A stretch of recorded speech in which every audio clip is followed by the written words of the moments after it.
What's the fastest way you can learn trading? The fastest way to learn trading is trading is an extremely difficult craft. What's the most amount of money you've lost in a day? If you are born poor and you die poor, that's on you. That's your fault. What's the secret to being a profitable trader? The secret to becoming a profitable trader, it is one thing, and that is you. I was winning at first. Then suddenly I lost everything. Why I started was that I wanted to retire my father, who was 65 years old. You are literally your number one biggest threat to your own trading account. So then why do you start the Trading Geek? So when I started the Trading Geek, I had one mission and one mission only, and that is to simplify trading and make profitable traders who are more focused on psychology and risk management. Because back when I started learning how to trade, I was searching on YouTube for free information on how to trade, and there is so many different YouTubers. But then all of them kind of explain trading in such a complicated way where I don't understand. So I decided to, absorb all this information myself and then simplify them myself, because I know that there are beginners out there who want someone to simplify all these complicated concepts in a way where even a 5-year-old can understand. So that's exactly why I started the Trading Geek, simplify trading, and the rest is history. So then how long has this been going on for? So I actually started the Trading Geek about 2 years ago. It was actually during my grandmother's funeral. I don't know if I told you this, but it was during my grandmother's funeral. So when my grandmother died, she reminded me that life is too short to work for someone else. Life is too short to not pursue your purpose and what you really want to do in life. So at the point of time, I was still studying how to trade. So I was just thinking, okay, if I'm studying how to trade, if I'm going through all these losses, I'm experiencing all these struggles, someone out there or even millions of people out there could be experiencing the same thing, losing money, blowing accounts after accounts. So I decided to come up with a solution, that is to be one step above these retail traders and to teach them what I know in a simple way. So yeah, 2 to 3 years now. Do you think trading is easy enough? Man, that is a very good question actually. To me, trading is an extremely difficult craft. People think that when you enter trading, you can get rich quick as soon as possible. You can get rich quick, become a millionaire trader in 1 month, become 6 months. But the more they trade, the more they realize that that is not the truth. The more they trade, they will start encountering losses, and then they enter losing streaks. Once they enter losing streaks, they don't know what to do. And then they eventually lose a lot of money, blow accounts after accounts, and they eventually quit trading within 6 months. That's the reality. That's the stats. That's why 97% of traders fail. So I would say trading is an extremely difficult craft. And to think that trading is easy, you are disrespecting this craft that takes years and years to master. I'm pretty sure it does. Yeah. Like you have to be quite bright to actually do it. Like I think I have, because I'm in NS now, right? So like a lot of my bunkmates, like I see them trading like all the time, and like they keep losing money. It's like every time I hear like no, like and all like that kind of stuff. So it's like, and the story is always the same. It's like I was winning at first. Then suddenly I lost everything, and yeah, exactly, emotions. And then some people they actually like they want to quit their job, right? And then they just want to do trading all the way. Do you think like that's a good decision or not? So a lot of people who want to quit their jobs to pursue trading full-time, right? Chances are they are not profitable yet. In order to quit your job to trade full-time, you have to have a consistently profitable track record. That means you need to know what you're doing and you are able to generate profits from trading consistently so they can like cover up your monthly expenses. So yeah, I wouldn't recommend you to quit your job unless you have a profitable, proven track record. Only then that is when you can consider quitting your job. I also recommend you to have other streams of income because trading is quite uncertain. So you still need other streams of income. Yeah, it's very unpredictable. Exactly. So yeah, quit your job only if you have a strong understanding of trading and you are consistently profitable, and you can also start other streams of income. Yeah. So okay, like example for me, because I don't know anything about trading. Like I'm an art student. Like I've never done like trading. Usually I'm like working like part-time, then just doing commission works here and there. So like example, if I were to pick it up, like what's the fastest way you suggest that I can like learn trading? The fastest way to learn trading, to master trading, is to follow traders who are successful. That is the key to trading success. And to follow successful traders, there's 2 options. Either you get a mentor who has been there, done that, went through the trenches, knows all the struggles, know how to overcome them. Or the second option is to buy a course, buy an online course. So if you want to learn from me directly, Unfortunately, I no longer offer mentorship, but I do have a course called the Trading Blueprint course, which I basically talk about everything you need to know about trading, how to go from zero to making six figures from trading, from A to Z. I literally take you by your hand and walk you down this entire journey of trading. Oh, that sounds like a lot of work. You put a lot of work into it. I spent, I'll say 1 year creating that course. A lot of planning, a lot of execution, scripting the different videos. Basically, I wanted to make sure that everything I know about trading is inside this Trading Blueprint course so that I can give it to a new trader and he can achieve, or rather like shorten his learning curve in trading to become profitable much more faster. Yeah. Is it possible to start, like, because I'm like broke, example, if like for me, I only got like $10 in my bank account. Example. This is just an example. Okay? Example. Okay, yeah. So like, is it actually possible to like learn trading just with like $10, and from like that $10, like you build it up to like make more money? Is it like possible? So anyone who have only $10 in their bank account, I wouldn't recommend you to even touch trading. First things first, you need to get a job. You need to get a part-time job. I don't care if you have to work at McDonald's or you have to work as a bartender or a waiter. You need to get a job, increase the amount of money that you can be making, like have some side of income first, build up the income, save some money. Once you eventually save enough money, that is when you can actually venture into trading. But right now, you shouldn't even be touching trading. The only thing you should be doing is to learn how to trade. Learn how to trade, practice on demo. That's it. You shouldn't be trading live account. I see. So like, what kind of jobs do you work in the past before like you started trading? So actually, I work all type of shitty part-time jobs. I was a temperature screener, you know, like those people, the COVID, during the COVID-19, those people at the shopping mall, taking different temperatures. Is it the one with like the fucking gun? Like, like scan? Yeah, that one. Oh, okay. Then I was a waiter, which means I had to serve tables, serve drinks, all that stuff. And then I was also a flyer. I was the guy giving out flyers on the street. So I basically worked all types of part-time jobs because at that point of time, I really needed money. I was just like still studying, and then I needed allowance, monthly allowance. And my parents, I don't really want to depend on my parents. So I just go out there, work all the part-time jobs so that I can raise like $1,000, $500 so I can buy my favorite Nike shoes. Oh, so you're like, you like make money and then you buy shit like with it. Yeah, pretty then much, like, so like now actually I'm quite curious, since you like mentioned your parents, do you think your parents are proud of what you're doing or not? Or like, how do they feel about like your whole YouTube channel? So actually, when I started my YouTube channel, I had less than 100 people watching my videos. And then what my mom did was that she would share my videos onto Facebook. Yeah, she'll share my videos. It's a very mom thing to do. Yeah, it's really a very mom thing to do. She'll share my videos onto Facebook.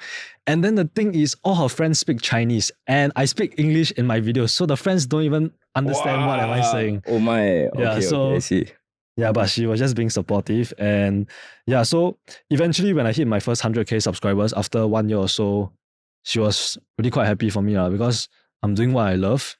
I love trading. I love teaching people. I love changing life, and I'm making money from it. So I would say like, there's never been a time where she's less proud of me or more proud of me. Yeah. So then what's the most amount of money you've lost in a day? So trading? The biggest loss always hurts the deepest. And the biggest loss is actually when I was still in my first year of trading. In my first year of trading, due to beginner luck, I was able to flip like $500 to $9,000. Ooh. In around a few days. In just a few days. Crazy luck. I don't know what I did. I just look at some candlesticks, buy a support, sell at resistance, basically follow some simple trading strategy, managed to flip the account. The next day, I remember the news came out. It was non-farm payroll. And if you know non-farm payroll, you know that it's a very volatile news, which means that price can spike up or spike down 100 pips. So I entered for a sell and I start seeing price dropping. And I entered with like a 5.0 lot size. I don't remember the exact lot size, but it was a very big position size. Entered for a sell with a huge position size and price started dropping massively. And I was in profit. Right? I remember the account was up to around 11K. But then next thing you know, market manipulation happens, price spike up immediately, causing me to lose every single cent in my account. Ouch. And I eventually blew the account. So that was the biggest loss. When I suffered that loss, I went to my bed, started punching my pillow. I was so angry. I was so upset. Yeah, I was just damn upset. Yeah. So 9K. All gone. 9K all gone. All gone. All the hard work that I've built up, that account up, all gone. Yeah. But every pain, every loss comes with a lesson. So after that day, that is when I started learning about trading psychology. I learned that I have to master the proper trading mindset in order to become profitable, in order to make consistent profits and not just a one trick pony like this account here. Yeah, I have to learn how to manage this, sustain in the game, and just be consistent. Yeah, so I learned trading psychology. Eventually, I managed to become profitable after 1-2 years. Yeah. Actually, another question, because we are talking about loss. So I noticed that a lot of my friends who do trading, they tend to overtrade a lot. Mm-hmm. How do you actually control like yourself from like overtrading? Yeah. So people overtrade because of emotions.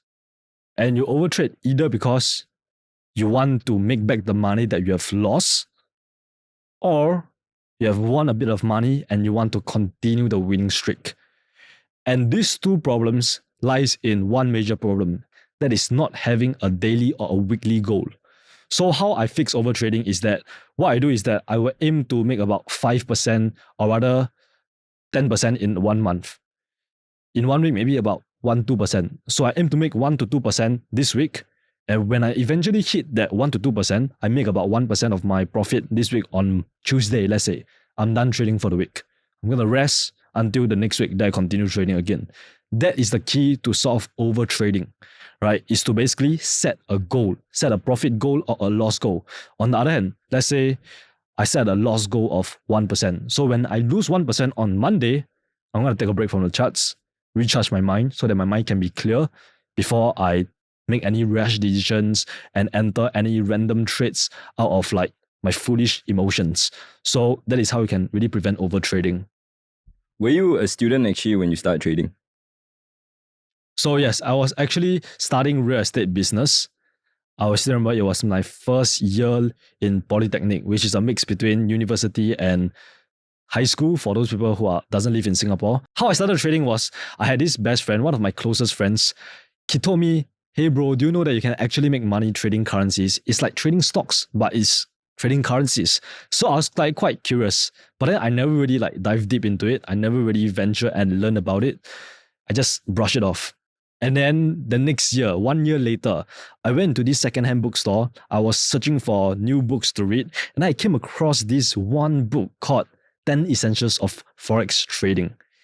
So I just flipped through it out of curiosity, and I still remember the first few pages was like highlighted, and then the pages was yellowish and crusty and shit. But then it was only priced at $9. So I was like, why not? Let's get this book. So I bought this book, went back home, started reading the first few chapters. Then I got intrigued. And then I ended up reading the whole book. And that's how it got me started onto trading Forex. So I read the whole book and I went to watch a bunch of YouTube videos. And I eventually bought a few online courses here and there to learn about trading. And the rest is history. Can you recommend us like 3 books to get rich? So number 1 is The Millionaire Fast Lane. It teaches you exactly how the society, whatever they taught you about money is wrong. So you should take the fast lane. The fast lane is where they teach you how to start a business, all that stuff. Second one would be Rich Dad Poor Dad. It's just a good beginner's book for anyone who is like just started, doesn't know what to do in life. Just read Rich Dad Poor Dad. The last one would be The 4-Hour Work Week. Right, the 4-Hour Work Week teaches you exactly how to live your dream life, set up in a way where you only have to work 4 hours a week. And then you can gain access to time freedom, financial freedom, and location freedom. So these 3 books are The Millionaire Fast Lane, Rich Dad Poor Dad, and The 4-Hour Work Week. How do you balance studying and trading? So what I would do back when I was still studying in school is that I would study first. I'll finish all my homework before lunchtime. And then if I have some sort of time after I come back from school, that is when I'll start studying how to trade. I'll start watching a bunch of YouTube videos, maybe scroll through a bunch of TikToks, and just read a few trading books. That was how I would learn if I was still back in school. Yeah. Do you have any next financial goals? So my next financial goal is to actually make my first $10 million. Yeah, so obviously to get that goal is a very big goal. And I aim to get there maybe before 30. Yeah, so it's a very big goal, very audacious goal. But like what they say, if your goals are not big enough that people will laugh at your goals, then, But like what they say, if people don't laugh at your goals are not big enough. That's it. Yes, Yeah. that's right. It's like there's one saying, like Uh-huh. if you aim for the stars, at least you'll land on the moon. Exactly. Exactly. Yes. It's exactly that. Do you believe in having a balanced life? How do you balance out your own life for you? I believe that balance is a lie sold to you by the society. A balanced life, if you go check in the dictionary, the word balance literally means average, it means mediocrity. For me, I don't really necessarily have a balanced life. I don't really believe in balanced life because what I believe in is work as hard as possible right now. When it's time to work, you work. When it's time to have fun, you have fun. You can't be working from 9 to 5 and then go to party from 6 to 12 and then next day you work 9 to 5 again and then go party 6 to 12 again. You are literally switching from work mode to play mode, work mode to play mode. It's just not productive. So what I do is that I have these periods of deep monk mode where I literally get into period of monk mode like for 3 months, 6 months. Then that is when I only focus on working. So I'll wake up at 8 a.m., read some books, meditate, do all that shit. And then that is when I start getting into my deep work zone, getting into the flow state. Then that is when I work all the way until nighttime. Then I go to sleep. And then I wake up the next day and do it all over again. And during these entire periods of monk mode, I have no distractions at all. That means I don't scroll through social media. I rarely use my phone. I usually just put my phone locked up in some locker somewhere out there. Yeah, so balance? No. That's a no for me, man. That's a no-go. Yeah. I think actually when people think of balance, right, most of the time they think of 50-50. Mm-hmm. But I think everyone is like very different. Mm-hmm. Like most of the time it's not really 50-50. Like even in relationships, like there's like a person that's like giving more and there's a person that's receiving. Like, do you agree? I agree. Yeah, I think so, right? Yeah, that's what I wanted to say. Oh my gosh. Okay, I agree. next That's a question. good point. Yeah, it's not, Yeah. it's really It's always never not 50-50. 50-50. Like, it's always the girl like you more or you like the girl more. It's never 50-50. That's right. Yeah, no matter how much the girl wants it to be 50-50, it's never gonna be 50-50. Yeah. It's usually the girl who likes you more, Even if you think about it, right, like nothing is like really like fair in life. Because like example, I'm born and then I don't have a leg. Mm-hmm. Like dude, like there's no such thing as equality, but everyone should be treated fairly. I Okay. think so. Yeah, like life is unfair. You have to deal with the cards that you are dealt with. So you just have to make the best out of your circumstances. Like I always say that your circumstances does not define who you are. Just because you're born poor doesn't mean that you will die poor, right? If you're born poor and you die poor, that's on you. That's your fault, right? But whatever circumstances you are in, you can get out of it with the right belief. Yeah. So if you believe that, okay, you know what, you can do this, you can succeed at trading, eventually you will succeed at trading and you will get out of whatever shitty state that you are in. Yeah, like most of the rich people I know, most of the billionaires, millionaires I know, at some point of time, they were homeless, they were bankrupt, but eventually they always built their empire back up, all because they have the right belief. Yeah. I think belief is important also, but I think there's somebody that told me that hope is not a plan, which is actually very true. Like, like if I every day like sit down and I just hope for like something to happen, like nothing's gonna happen. I need to have a plan for it. So do you have any risk management strategies or not before for trading? So what I do is that I will risk 1% on each trade or even 0.5%. So what I do is that I like to determine the type of risk based on how high the probability the trade is going to go as planned. So if it's a high probability trade, I'll probably risk about 1 to 2%. If it's a low probability trade, which means I don't have as much confluences, I don't have 3 confluences, I'll probably risk about 0.5%, right? Those are for the low probability trades because I know that most likely this trade is not really going to go as planned.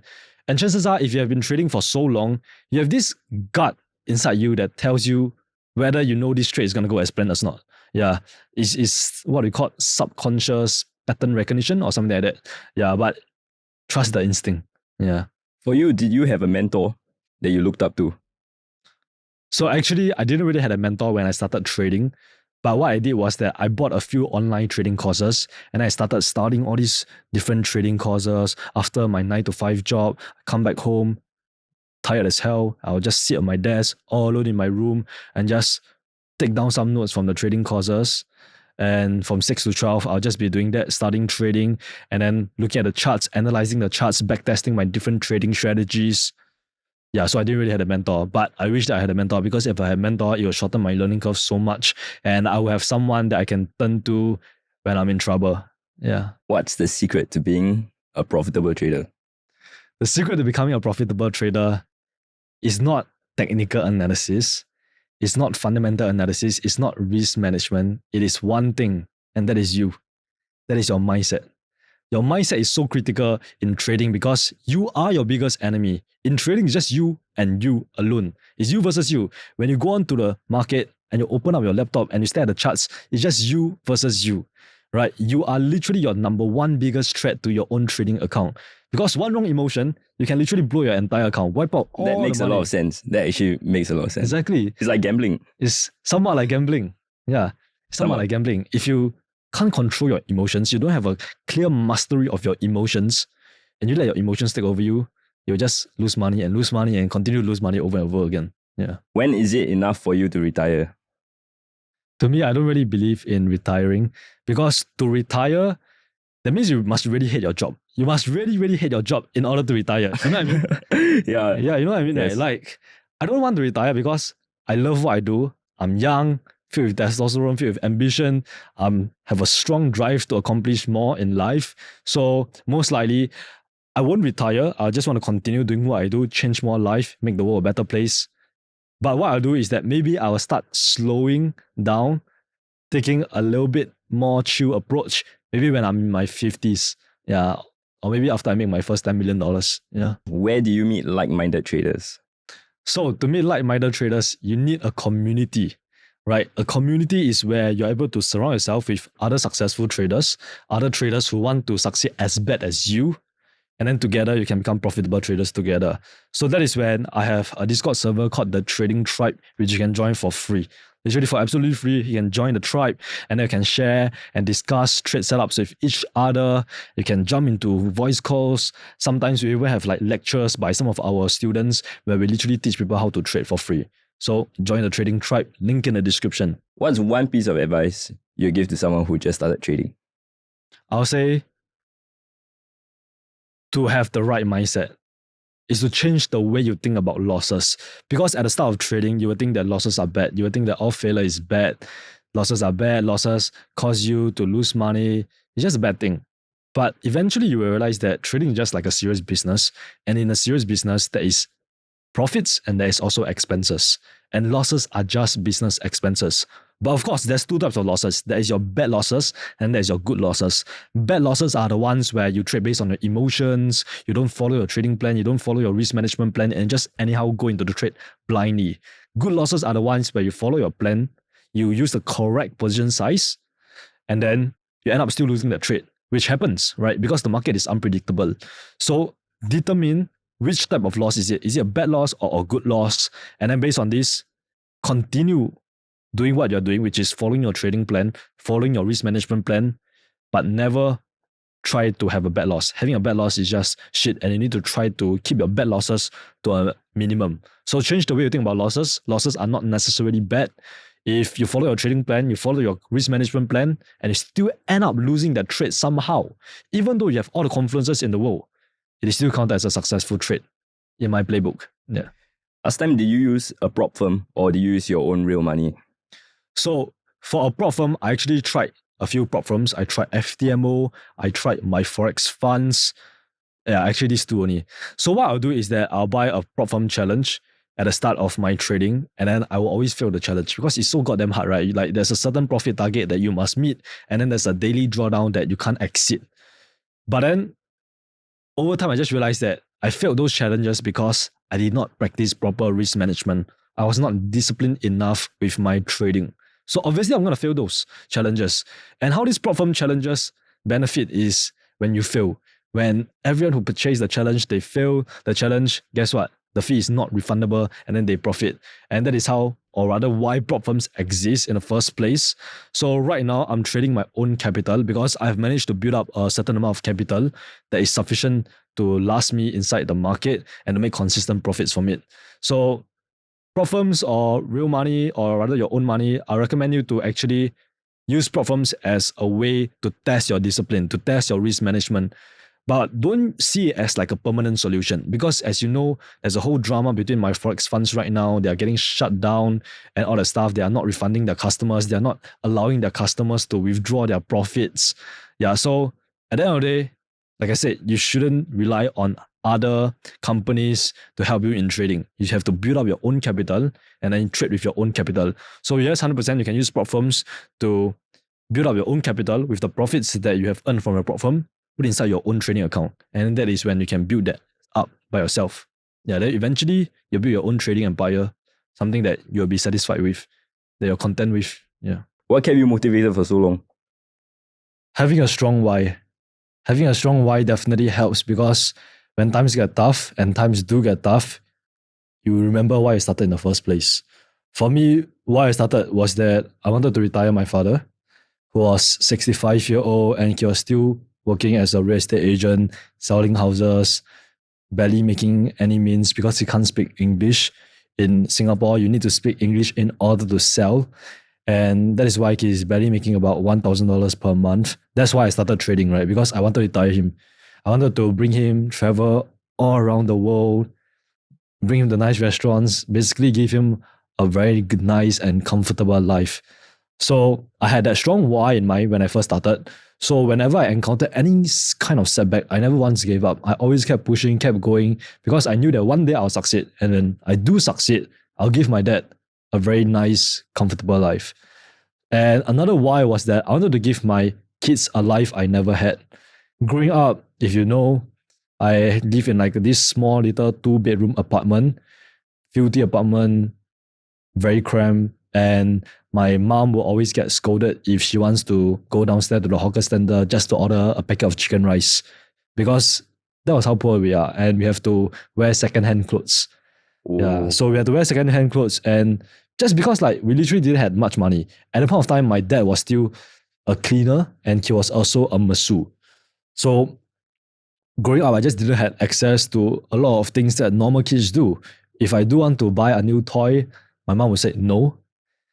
And yeah, my life was just not very, very good back then. So growing up, I tell myself that, you know what, next time in the future, I'm going to be so wealthy that I can provide my future kids a very nice life, not a comfortable life, because my son, he has to learn how to earn what he wants. I'm not going to give everything to him. Maybe after he turned 18, he's on his own. He has to go out there, hunt for his own food or some shit like that. Yeah. Independence is definitely very important. Key. Yeah. It's important. Maybe I'll spoil my daughter a little bit more. Yeah, but my son, he has to go out there and earn on his own. Yeah. I remember actually one thing about my parents, like personally, I think my parents actually they spoiled me like quite a lot when I was growing up. So for me, it's only like when I was like 20 that I like really like woke the fuck up, if that makes sense. Because I wanted to do like ceramics. And then I realized that like, damn, like if I'm getting thrown out in the real world, like there's no way that I can survive. Because like my parents have been like doing everything for me. Exactly. So you think independence is important? I think independence is absolutely important, especially if you're a man. You can't be depending on your parents. You can't be depending on your boss to give you the task on what you need to do today. You need to wake up every single day with a purpose in mind. Wake up and live your life with meaning. You have to know exactly what you need to do today in order to achieve the life that you want. Yeah, so go out there, become very, very independent, be a warrior in the garden, not a gardener in a war. And yeah, that's how you live life as a man. So where do you see yourself in 5 to 10 years from now? Do you have any goals in mind? Someone asked me that 2 years ago. I remember like, or rather 1 year ago, I did this live stream when I hit about 100k subscribers on YouTube, this live stream, and one of the questions was, where do you see yourself in 5 to 10 years? And then in that live stream, I talk about how I would dominate the entire trading industry. I'm only just getting started. And I'm saying the same thing right now. I see myself dominating the entire trading industry. In 5 to 10 years, I will already have a pretty established software company, a software that potentially is changing the way people are trading. And then I will also be potentially a best-selling author because I'm writing a book right now. So best-selling author, a very successful CEO, hopefully. And then 1 million subscribers on YouTube, 100%. That's a given. I will 100% reach 1 million within the next 12 months. I love that a lot. See. So then what does the book contained inside? So the book that I'm writing is, I haven't really decided the title yet. It could be One Trade Away, The Trader's Menu, The Art of Trading. Haven't really decided the title yet, but it's going to be talking about my own personal life combined with trading tips. I'm going to teach you guys how to become profitable from scratch, some trading psychology tips, some technical analysis tips, risk management tips, whatever that I know that helped me become profitable is going to be inside that one book. So it's going to be a mix between self-improvement, autobiography, trading. And then at the end of each chapter, I'm going to give you guys like actionable steps, the steps that you must take right now so that you can become better at trading. Because at the end of the day, reading books doesn't help. It doesn't make you rich. It's not going to make you any money unless you execute on the ideas, unless you apply the knowledge that you have learned. I realize you're actually doing a lot to help people. Why do you want to help people so much? Why do I want to help people so much? I think deep down, it comes from me trying to feel like this void within me. Yeah. Because like at the age of 17, when I first started entrepreneurship, I told myself that one day I'm going to leave a dent in this world. I'm going to impact millions of lives. So I just want to make the world a better place. I just want to make more people profitable so that they themselves, they can get out of their own shithole and live their dream life. Because I've done it for myself and now I just want to help other people do it. So why I really do this? I think it's really to, maybe it's to make myself feel better. I don't know. Maybe it's to make myself feel better. I get what you mean. Yeah. I'm a victim of that too. Yeah, to make myself feel better. To make myself feel like I'm a nicer guy. But I'll say that my main goal is just to have some of a legacy behind. Have some of a legacy behind to inspire the next generation of men even after I die to become disciplined, to become profitable, to become independent, have honor, have integrity, and just do what it needs to be done so that we don't go extinct. Yeah, because weak men create hard times, and hard times is just not a very nice place to be in. Yeah. Someone once told me this. He told me that how to make the world a better place, right, is if we had better educators.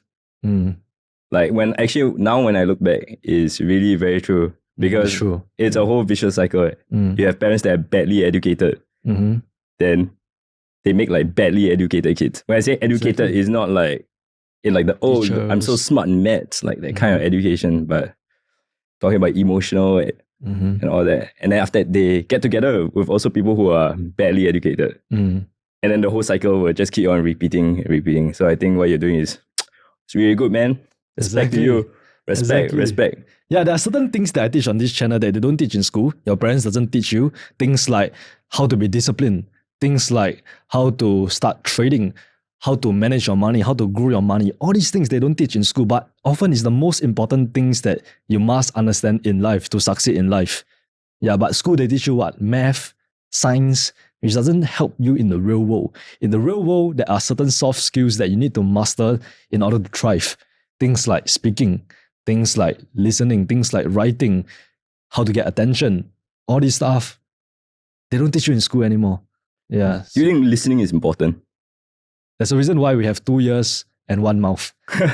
That's why I definitely think that yes, listening is important. I hate those people who, example, I'm talking and then this guy also can't stop talking and he's just waiting for me to finish talking so that he can talk his own point. I hate those people. Yeah, which is why I'm glad to have you here. Bruh, I have a lot of friends like that. Yeah, it's fucking annoying, isn't it? Yeah, it's really very annoying. Like I had this one friend when I was schooling that time. He couldn't keep his mouth shut. Like the whole conversation, right? Me and him, it was very one-sided. I think I bet with it for a year. One-sided friendships. Then I think like one day, right, we were eating. I just like threw my spoon on the table. Serious? Yeah, I threw my spoon on the table. And like this fucker, like he still like continued talking. Even though like I just like threw the spoon. He still continued talking. And like then I realized that like he actually like is not even listening to me at all. He just seeks a lot of validation. Yeah, a lot of validation and attention. Yeah, there are certain people like this in this world. You think validation is important though? I think validation is important to a certain extent. We live in the attention economy where whoever is able to get the most amount of attention, they can succeed. Example, that's why people like Andrew Tate, they pop off because they can gather attention. They know exactly what to say to trigger the audience and make people hooked to what they are saying. So I'll say validation is important to an extent, but if you are truly comfortable with yourself, you truly love yourself, you don't need external validation. Yeah, because at the end of the day, you know what makes you happy. Just now you're talking about how you were in a shithole last time, right? Mm-hmm. Right. What's the lowest point of your life you've ever hit that you recall? If you don't mind sharing with your audience. The lowest point of my life was, I believe, when I was 16. 16, that was one lowest point of my life where I was crying every single day. Before I sleep, I would cry because of some family problems. Like my dad went to the mental hospital. Remember, my dad had some sort of mental issues. And then my mom, she wasn't available. So I was just crying to sleep every single night. And then in my room, there's this small little window where I'll just lay in my bed and just look at the window and just think of jumping down the building every single night. And because we live at the highest floor, so if I jump down, I would definitely die. And at the point of time, I was watching porn 3 times per day. I was jacking off 3 times per day. I had no idea what I want to do with my life other than gaming and freaking jerk off. So I had no purpose. I think what got me out of that was having a purpose. When you have purpose, when you know exactly what you are doing in this world, exactly why you are alive, it kind of motivates you and tell you that no way am I gonna die right now, man. Like there is no way. I still have so much more things to accomplish. Yeah. Actually, speaking about masturbating, there's actually someone that I saw in the comment section that actually asked, how do you quit masturbating? So in any type of habit, right, there is a certain loop. Cue, routine, reward. So a cue is like a trigger. Example, if you're masturbating, the trigger will be to watch porn, like, or you see like a hot ass Instagram model on Instagram. So that is the cue. It will trigger you to become horny. Then the routine will be your usual routine. After you do that, you open up Pornhub and then you start watching a bunch of porn and then start jerking off. And then the reward is what? The dopamine hit that you get after you the bust orgasm. the orgasm, you bust the nut. Orgasm. So that's the cue, routine, and reward. And the key to breaking this habit of masturbation is to eliminate the cue, cut the cue out. You can uninstall social media. You can get rid of everything that tempts you. If there's a fucking magazine with tits hanging out on the front page, get rid of that shit. Yeah. So basically, the key is really to cut the cue. So replace that habit with something else. It could be, instead of jerking off before you go to sleep, read a book. Read a book. It makes you sleepy. And then you just go to sleep. And then you slowly start cutting it out. Because I don't believe that you can definitely go from a addict in masturbation, what is it called? Excessive masturbator to a no-fap guy in one day. I don't believe in that shit. I believe that it's something that needs to be done over time. So today, you can try stop masturbating, or rather reduce the frequency that you masturbate. So instead of masturbating every day this week, masturbate 2 to 3 times this week. And next week, you reduce it. Masturbate 1 time per week. And then slowly just cutting it out of your life. That's how you do it. Slowly but surely. Yeah. It's not bad advice. But why do you think masturbating is a bad thing? Or is it even a bad thing to you? Because now I feel it's very popularized. Mm-hmm. Like everyone is like, oh, I'm gonna go home and I'm gonna bust a nut.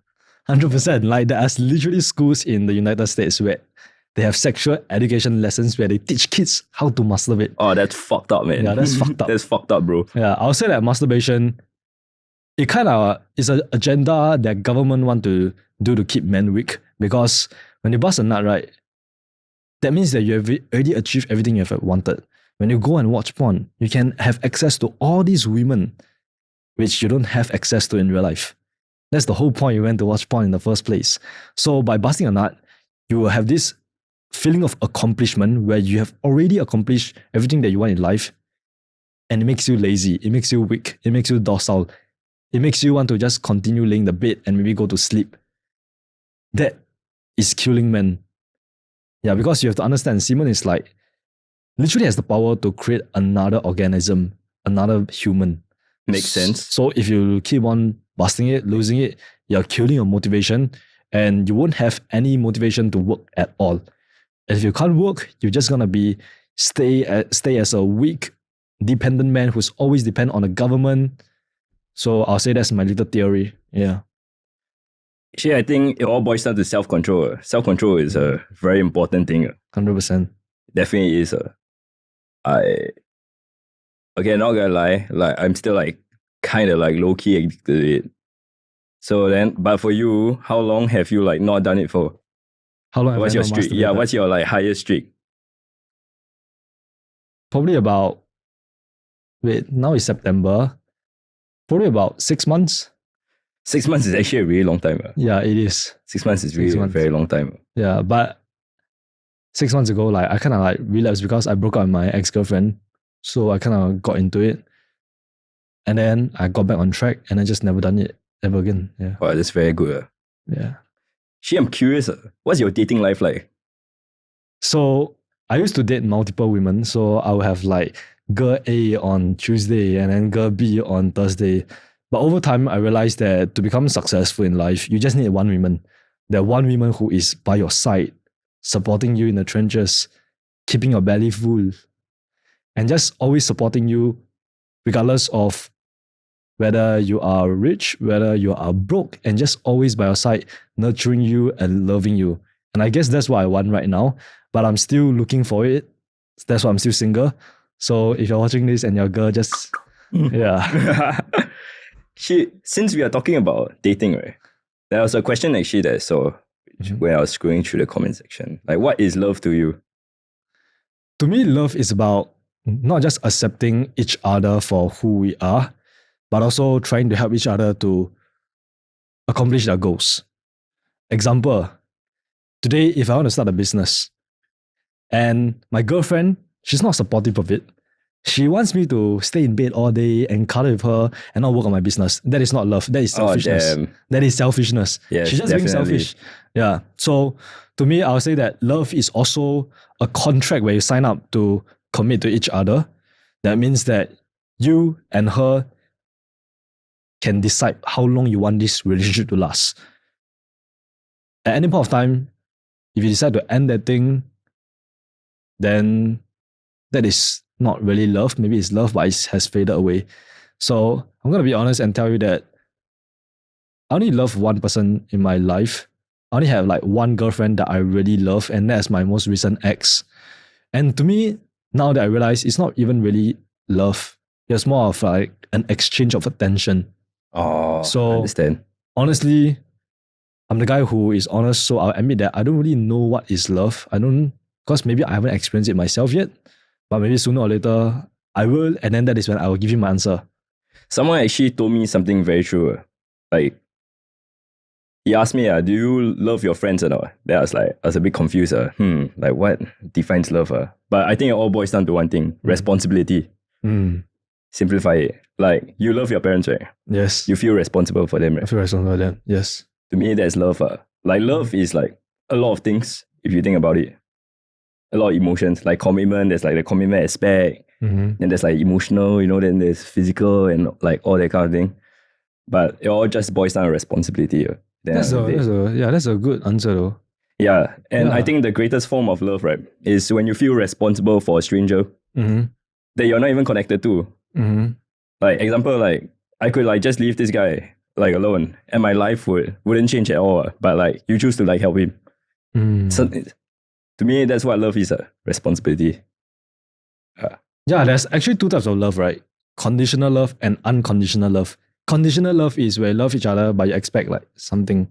You want to get something out of it. Unconditional love is no matter what, you will always love this person through thick and thin, and you will go through the same shit together. Do you believe in unconditional love? I believe that it's out there, but I haven't experienced it yet. Actually, same. To a certain extent. I have no idea what it is. I'm still finding out because like I think like everything feels like very transactional sometimes. But I believe there's one unconditional love that I've experienced myself, and that is your parents. Actually, yes. No matter what, your parents will love you unconditionally. Yeah. Yeah. No matter what. That's just something. It's almost stupid sometimes, but you're right. Yeah. Even if you do all the stupid things, even if you go vandalize, let's say a government building, your parents will still love you. They'll still fight for you. Right. Have you gotten into like any trouble before with your parents? Like some like bad like shit, like in school, and your parents had to get involved? Actually, not really, yeah. So you're quite good kid in some sense. I was kind of good Good when kid. you're growing up. Yeah. I Right, was I kind of a see. good kid, yeah. Yeah, that's good. How much money do you spend on a monthly basis? So on a monthly basis, I have my fixed expenses, which is like the money that I pay my team, upgrade my video equipment, all that stuff. And if you look at this studio that I rented, this thing is not cheap. So I just bought a new camera, bought a new mic setup back in my own studio, and all of those things cost about $10,000. And then I have to pay my editing team also. So another $10,000 there. Like I pay my editing team, my content creation team, all of them, I pay them as well. And some of them earn higher than doctors. And then I have my not very fixed. I have my life expenses. This is when I'll reward myself here and there so that it kind of motivate me to continue doing what I do. So it can depend, right? So some days I could be shopping for a nice new suit, like the one that I'm wearing right now. And then some days, maybe like bring my family to a nice restaurant or even go on a vacation. So I have a rule where I have to at least spend like 20% of my income. So if I'm making 100K this month, I'm gonna spend at least 20K. Yeah, to kind of reward myself. So I'll say maybe about 20 to 30K per month. That's how much I spend monthly. That's actually quite a lot of money. Actually, another question. I'm curious, where do you buy all your clothes from? So right now, I have like a certain style, and that's the old money style, because all my life I wanted to embody the values of old money, because I understand that they are able to make wealth and they can preserve their wealth for a very, very long time, for generations. So how I do is that I dress like old money. So what I'll do is that I'll shop at Massimo Dutti, which is like this Italian shop, if I'm not wrong. And then I'll buy like the essentials, like a plain white shirt, plain black shirt from Uniqlo or H&M. And then sometimes I even shop at Zara. So those are my 4 go-tos. Then what's your normal day-to-day routine like? So my normal day-to-day routine, I start off the day at around 6 a.m. So I wake up at 6 a.m. And then that is when I would do like a maybe 5 minutes meditation. After a 5-minute meditation, I'll brew a glass of hot green tea, get seated on my desk, and start attacking my get shit done list. This get shit done list is basically a list of tasks where I have planned out the day before, the night before. So I'll take this list and then do blocks of deep work. It could be writing my upcoming book. It could be scripting my upcoming YouTube video. It could be coordinating with my different team members, my editing team. Yeah, so basically I'll do hours of deep block the entire morning. And then after lunch, I will hit the gym for about 2 hours. I could be training push or pull or legs. I don't really train legs actually. And then after gym, that is when I will continue my deep work block, maybe do some admin tasks, even schedule a bunch of shots here and there, and then read a bunch of books. If there's time, what I'll do is that I'll open up my laptop, look at the charts, because around 3 p.m. that is when London sessions start. So I would start trading, analyzing the charts, scanning for any opportunities. If there's no opportunity, I'll just not trade at all. But if there's opportunity, that is when I will potentially enter a trade, right, during the London session. So I'll do that from 3 p.m. to 6 p.m. 6 p.m. go for dinner. And after that, that is when I will start winding down, because I don't want to burn out. So what I do is that I will cut everything at around 7 p.m. so that I can really like prep myself for sleep, for a good sleep. So I'll read a book on my Kindle or a physical book, and then go to sleep and wake up and do it all over again. Is there anyone you actually look up to that motivated you? So there's this one guy, or rather this Navy SEAL called David Goggins. Ah, yes. Yeah, so most of you guys will know that he's the hardest man alive, or rather in this whole world. And the thing is, I actually started listening to his speeches 4 years ago when I was 16. I remember when I was 16 and I was going to take my O-levels. And at that point of time, I had shitty grades. I was straight C students. The best I could go is IT, if I even passed my O-levels. So what I did for 30 days before O-levels was that I listened to David Goggins every single day. Every single day morning, I'll put my phone, put some random David Goggins motivation video, put in my toilet, and just brush my teeth listening to that shit.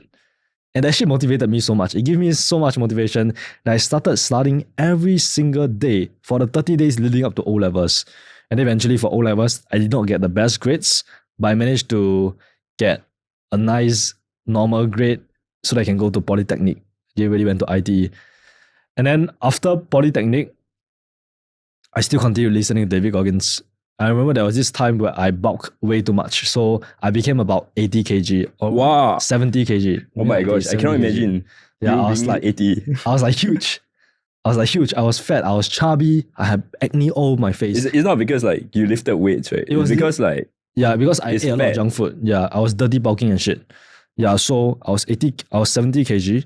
And then that is when I was like, wow, I feel like shit. That was another lowest point in my life. Feel like shit. And then when I went down for a run, I couldn't even run for 500 meter without panting. I would literally run for 500 meter and then start panting. Oh, And that's when I knew that I needed to change. I needed to fucking lose weight, man.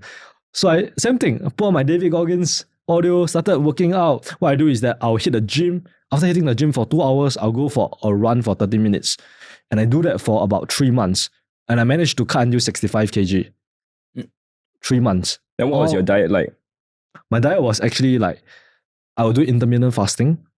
And then so I wouldn't eat until 12 p.m. Then it would be my first meal, which is lunch already.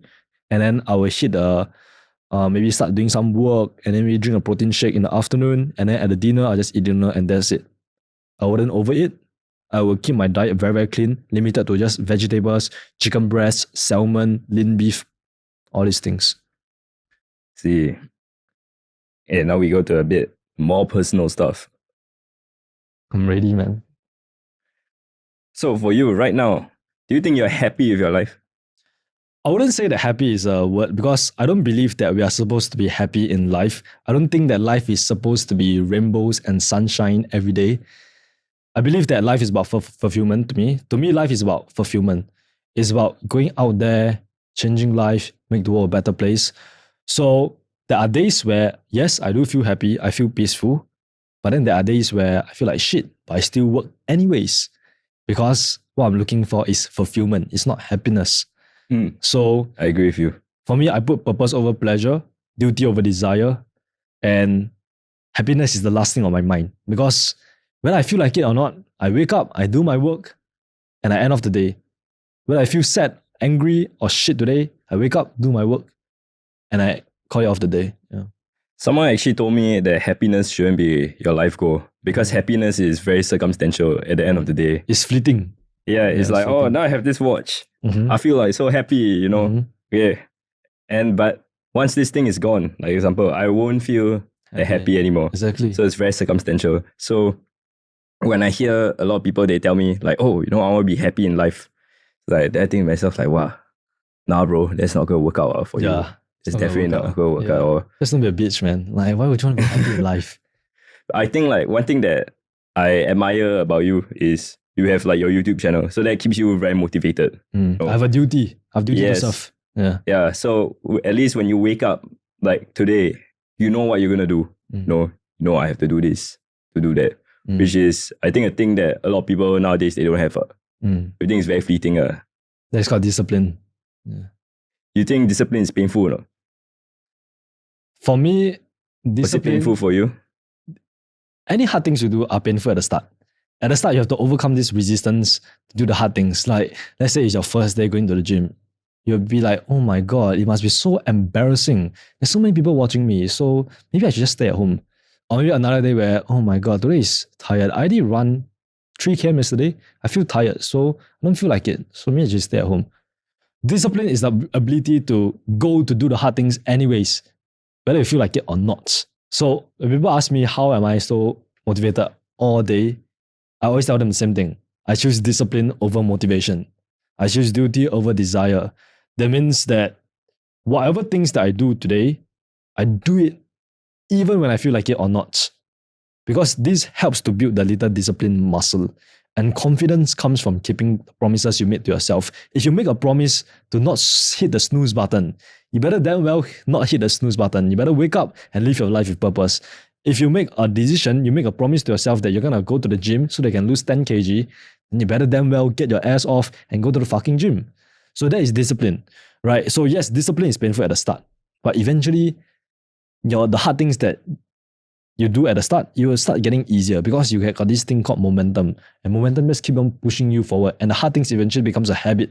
And then discipline doesn't even become painful anymore. It just becomes a routine.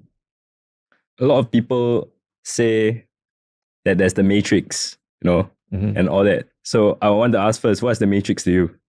To me, I feel like the matrix is the government, the evil banks, and I don't really want to dive too deep because I'm afraid that this entire podcast will get taken down. But yes, definitely there's the evil people out there. There's a smart money out there that is controlling the markets, doing market manipulation. There is people out there that wants to keep us weak and docile. So I'll say that's the matrix. They want us to depend on them. Yeah. So how do you escape that? To escape the matrix, you need three things: time freedom, location freedom, and financial freedom. If you get access to time freedom, that means you can work whenever you want. That means you don't have to wake up at 5 a.m. to travel and get stuck in a traffic jam just to go to a job, to work for a boss that you fucking hate. Next is location freedom. Let's take the COVID-19 pandemic as an example. When COVID happened, everywhere shut down, right? Like literally everywhere shut down. We entered this circuit breaker and we can't leave the house. But rich people, what they have is a private jet. They can fucking travel to anywhere they want. They can maybe go to their own private island. That is location freedom, right? That means they can move to wherever they want, even though there's a crisis. Last but not least, financial freedom. When you don't have financial freedom, you are always relying on a paycheck. And a paycheck is literally controlled by what? Your boss. One day your boss can fire you and then you're homeless. You're jobless. That is why you need these three things: time freedom, location freedom, and financial freedom, so that you can depend on yourself and not external government or your boss, whatever. How's the pandemic like for you? So the pandemic was actually great because I believe that with every crisis comes great opportunities. So what I did was that I started learning about stocks at the start of the pandemic because I had nothing to do other than staying home, reading a bunch of books. So that's when I first started learning about stocks and also Forex trading. So I just spent the whole pandemic just reading a bunch of personal books, self-development books, finance books, and I bought my first stock, which was Apple, I believe, at that point of time. And then I invested my whole life savings, which is about $10,000 into Tesla at the start of the pandemic. And eventually I was able to 3x or even 5x it. And I managed to turn that 10K to about 50K at one point of time. But, the market drop eventually corrected itself. And I got out at about double. So I managed to double my life savings. So every crisis comes with a great opportunity. You just have to seize it. Were you lonely during the pandemic? There's a difference between loneliness and solitude. To me, I enjoy my peace being alone. During the whole pandemic, that was actually the happiest I've been. I actually agree with you. Because I don't have to go out there, deal with people that I don't like, talk to people that I don't like. I can just have my own peace, stay at home, read my own books, meditate for as long as I want, maybe go for a walk down in the garden, enjoy nature. I was just peaceful. Yeah, just peaceful. So definitely, I didn't feel lonely. I enjoyed my solitude. What about in the past? Do you think you were a lonely person?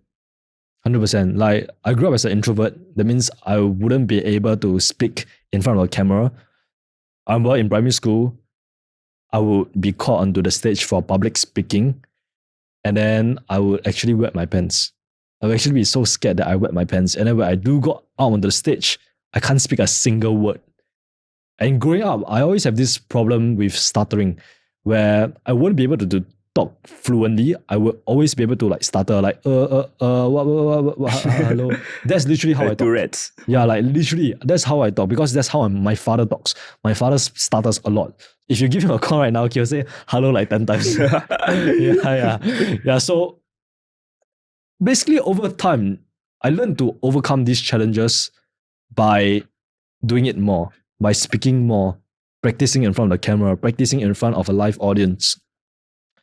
And right now, I'm telling you that I don't want to do this podcast because I'm afraid that I will stutter in front of this audience watching me. But eventually, Me too. Eventually you realize that practice makes perfect. You have to do the things that you're uncomfortable with. That's the only way you can get over it. Yeah, in fact, it's my first time doing a podcast in this kind of setting. It's my first time also. Yeah, it is very surreal. But do you have any advice for anyone who is struggling with loneliness or how they can overcome it? You have to find peace being alone. You have to love yourself. If you truly love yourself and you're able to find peace alone, you won't feel lonely. And I'll suggest you go on a dopamine detox. I think loneliness comes when you scroll through Instagram or you watch YouTube. You see this guy hanging out with a bunch of models. You see this another friend hanging out with his friends on a Friday night. Basically, FOMO as fuck. FOMO. Yeah, FOMO is what makes you feel lonely. So I'll say get off social media. Get off social media. Learn to do things alone. Love yourself. Learn to love yourself. Go to museum alone. Go out alone. Read books alone. Do things on your own. And over time, you start to enjoy this peace that you find alone. So I think that's the key to like getting rid of this loneliness feeling. Just get off social media, man. There was someone that told me this, and I feel it's very true. So I'll share a bit. He told me that at the end of the day, right, all of us are actually alone, if you think about it. Mm-hmm. Like whatever you're sharing now, like I'm trying to understand and comprehend it with my own mind. I would like never know how you feel. No, I could be there to like encourage like my friend, like, oh bro, you know, you're going through a tough time, man. Don't worry, I'll support you. But like I could never like be him and totally like understand Exactly. like what he feels like. Exactly. Yeah. Right. I agree, man. I think everybody's like lonely, just that they just aren't aware of it or they have no idea at all. Mm-hmm. And there's a difference. You know, some people just don't want to admit that they're lonely. So I think once you're aware of it, right, you can do something about it. Remember so? Remember the time I told you that I feel lonely? Yeah. Yeah, I remember. That I was like, wow, I need to get onto dating apps and find some girls, man. Yeah, I remember. But then what I did was that I literally went on a dopamine detox. I went on a dopamine detox, started to enjoy being alone. And then that loneliness feeling just goes away.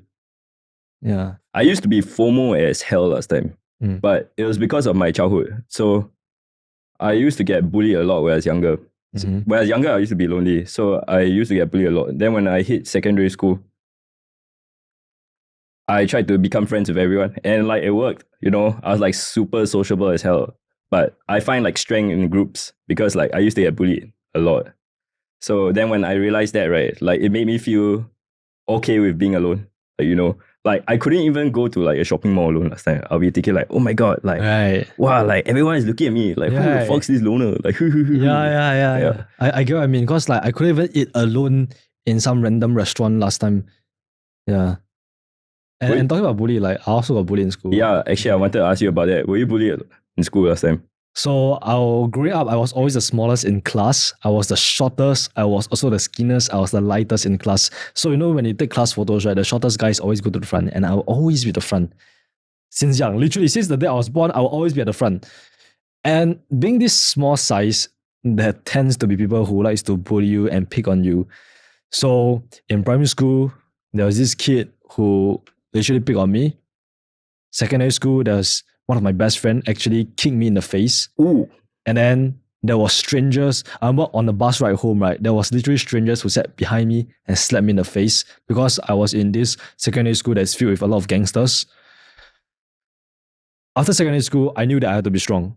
That's when I started going to the gym, started learning martial arts. I knew that I have to learn how to defend myself and my loved ones because if you don't get stronger, people are just going to walk over you. That's right. That's a very good point. For me, I was very violent, actually. I think around like when I was primary 3, I became very violent. Like, I was like, oh, like all these people always bullying me. So like, okay, I'm going to be as violent as I can. Then because I was violent, I had no friends. So it had like the opposite like effect of like what happened. Actually, have you got to any fights before? A few here and there. A few here and there, yeah. In secondary school? Yeah, secondary school actually.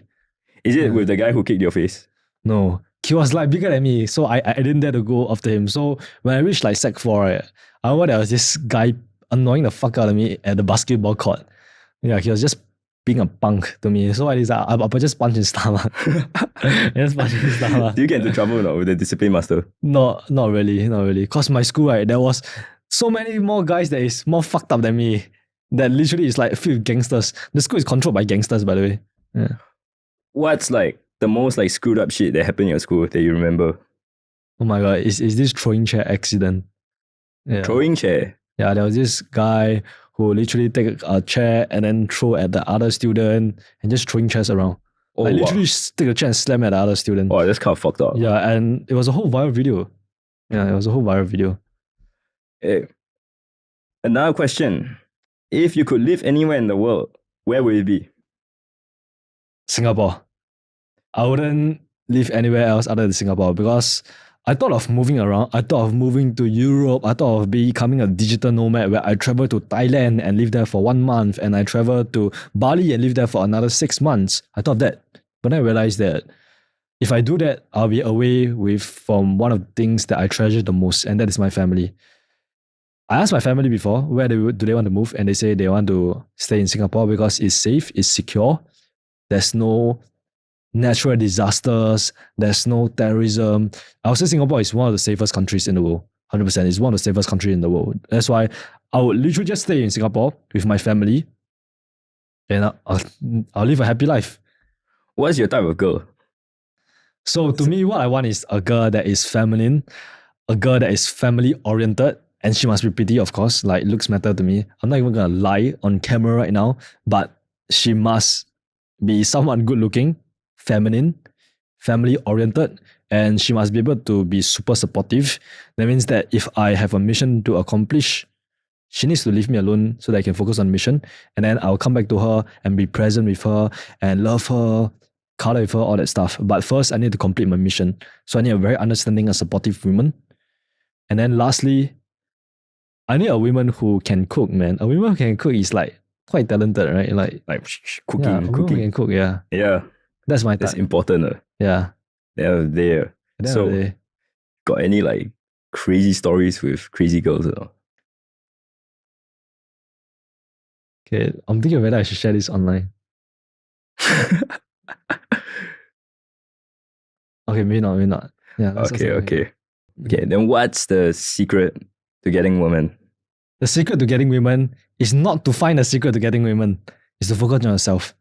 You have to develop yourself into such a high value guy where you are able to attract your dream woman. And chances are right now, you won't be able to attract your dream woman because you haven't developed yourself into that state where you're able to attract her yet.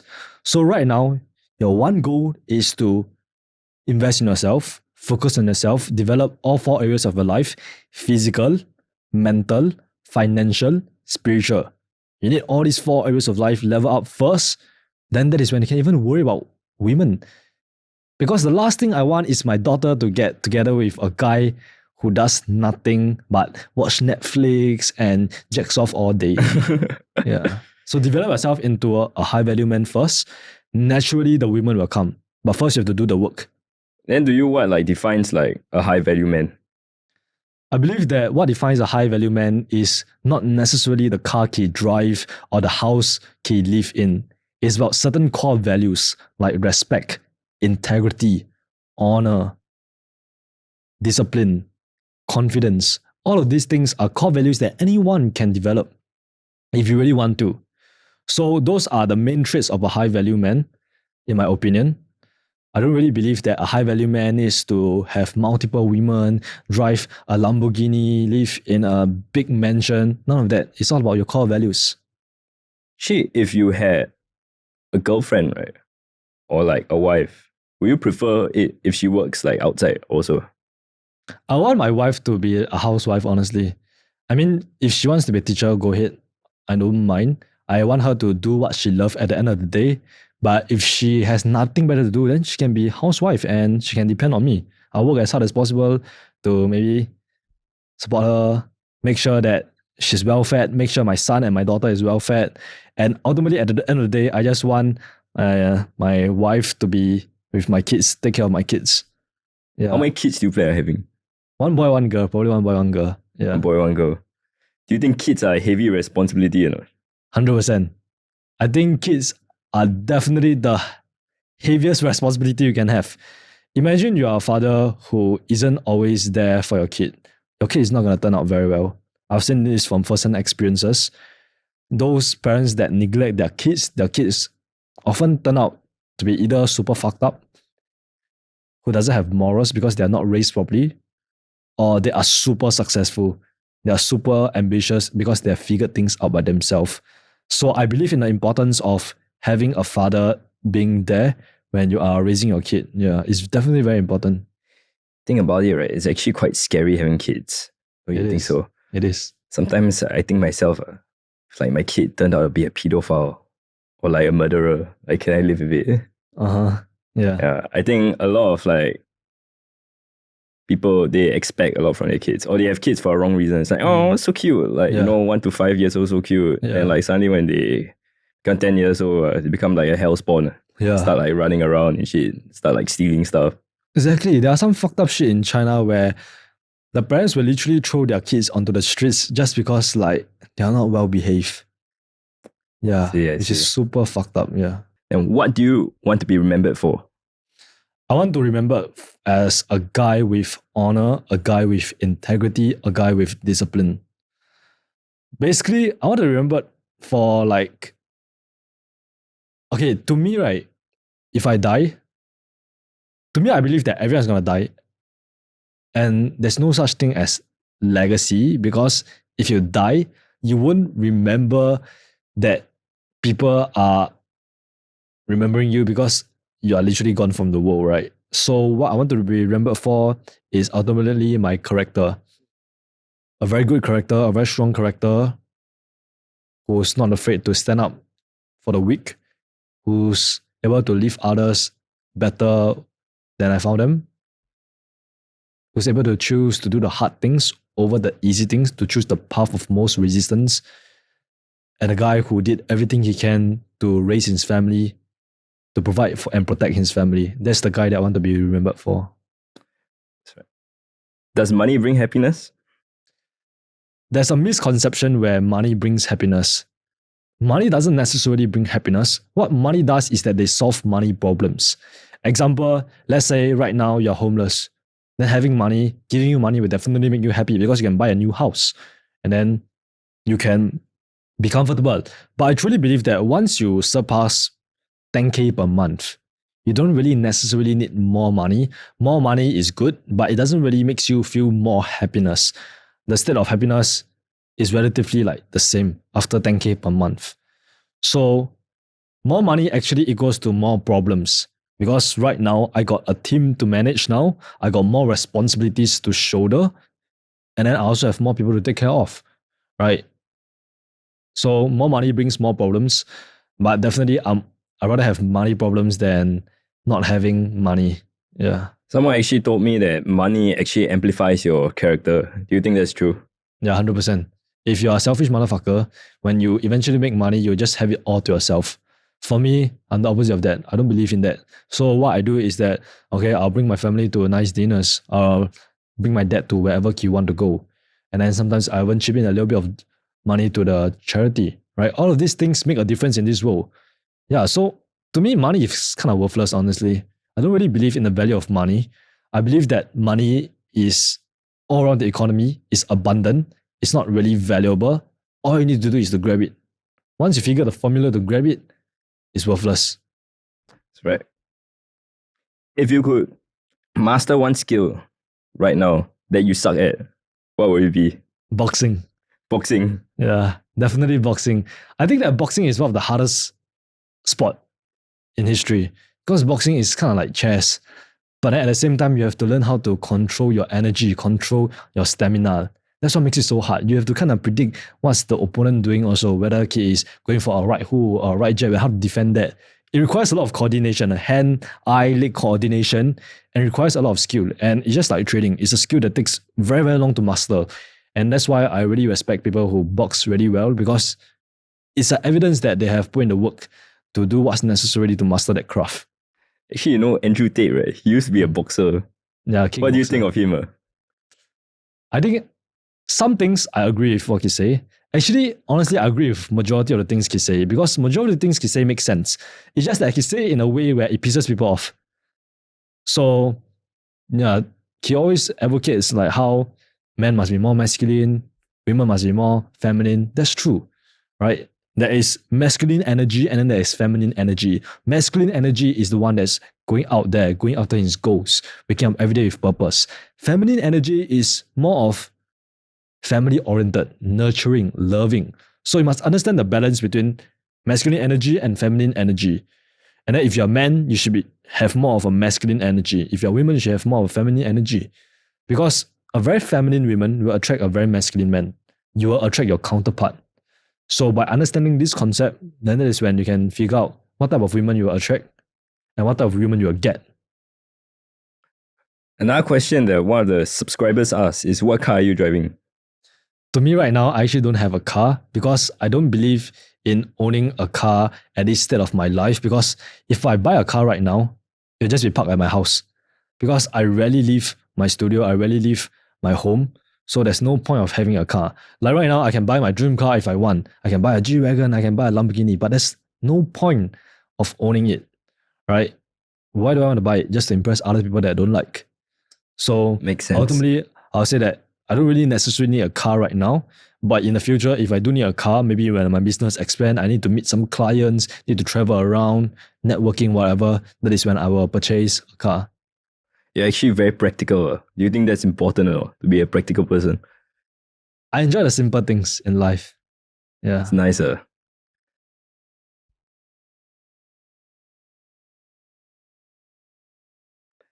Another question. What is your criteria for hiring people? To me, I have very, very high standards and very, very high expectation. That means that if I want the work by the deadline, before the deadline, you better damn well submit the work before the deadline. But with high standards and high expectation, my employees, or rather my team members, also have high salary. So I don't like to call them employees because they are not employees, they are team members. Right? To me, I like to have a fighter jet team where they are aligned with the mission, they are aligned with the company culture. They know exactly what needs to be done. And I'm just grateful to have some of the best team members in the world. Some of them, they will burn the midnight oil just so that they can submit the video before the deadline. And then my thumbnail editor, if I need him, he's just one call away. I call him, ask him to do this thumbnail. Immediately, 1 hour later, he can finish the thumbnail. So I need people who are highly driven, who's able to fit the company culture, who we can really vibe well, have a sense of urgency, works hard, and ultimately do what's best for me and goes the extra mile to make the Trading Geek bigger.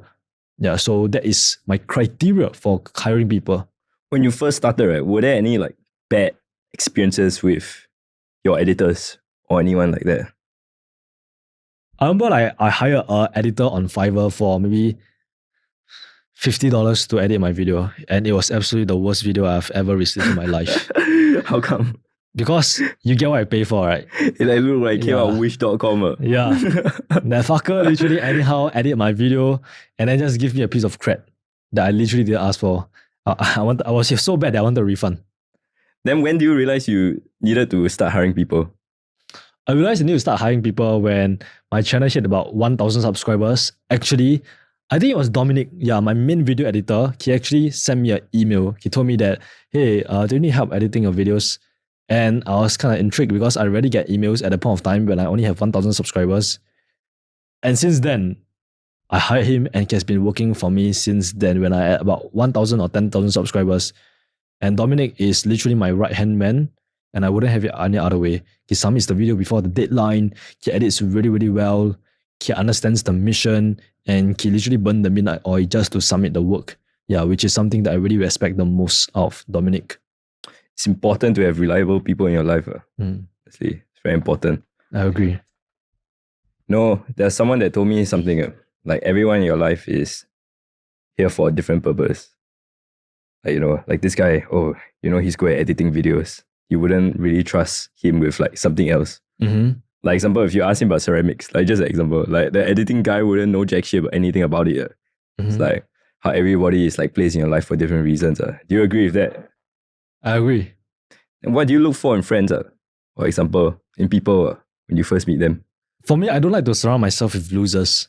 And clearly you have understand that, right? Yeah. Because you are the average of the 5 people that you hang out with the most. If you're going to hang out with losers who have no ambition, watch Netflix all day, play video games, you're going to be one of them. You're going to end up being one of them. But then if you hang out with 5 other successful people, even though you're not successful, sooner or later you will learn how they think and how they perform, how they behave, and then you will emulate them. And then eventually you'll be the 6th successful person. So for me, my friends, that's why I'm very, very grateful for my friends. I have a very small group of friends, and all of them are ambition. They know what they want in life. They have goals to accomplish. They are focused on the mission. They are very, very incredibly disciplined people, and they are, most importantly, strong men with a strong mind. Hope we'll keep in contact. After all this. We will. You are one of those men. Oh, thanks, man. That means a lot. What advice would you give to teenagers? For teenagers, you should only focus on one thing, and that is to learn. To learn as much skills as possible, learn about sales, learn about marketing, learn about trading, learn about all these high income skills that eventually, even if you don't go to university, you have something by the side that you can work on, like these side hustles, and you can eventually build yourself up as a man, as a high value man. So firstly, you have to learn, right? You have to learn everything you can on that particular subject that you're interested in, and it brings you money. Once you learn, that is when you can start practicing and mastering that skill. And with mastery comes money. Once you eventually master that skill, you become such a guy with such a high reputation who's so competent and so confident in that one skill that people will literally pay you. People will literally come to you and give you money. It makes a lot of sense. Then for when you're a teenager, do you think you actually did that? Nope. I spent most of my teenage years, like I said, jerking off, watching porn, playing video games. Actually, me also. I used to jerk off a lot last time. Yeah. I remember I had to jerk off to go and sleep, actually. Same. That's like how bad it was at one point. Exactly. Same. Okay, ladies and gentlemen, I hope that you have enjoyed this little Q&A. Once again, I'll leave Joshua Caleb's Instagram link in the description. Go support him. If you are in Singapore and you want to buy some ceramics, go get some ceramics from him, man. He makes the best ceramics in perhaps the world. So, like, comment, and subscribe. As always, remember, you're just one trade away. Mwah. I guess we're done. Thank you for your time done. today, man. Yeah, no props. No props. I hope you enjoyed it. Yeah, that was very good.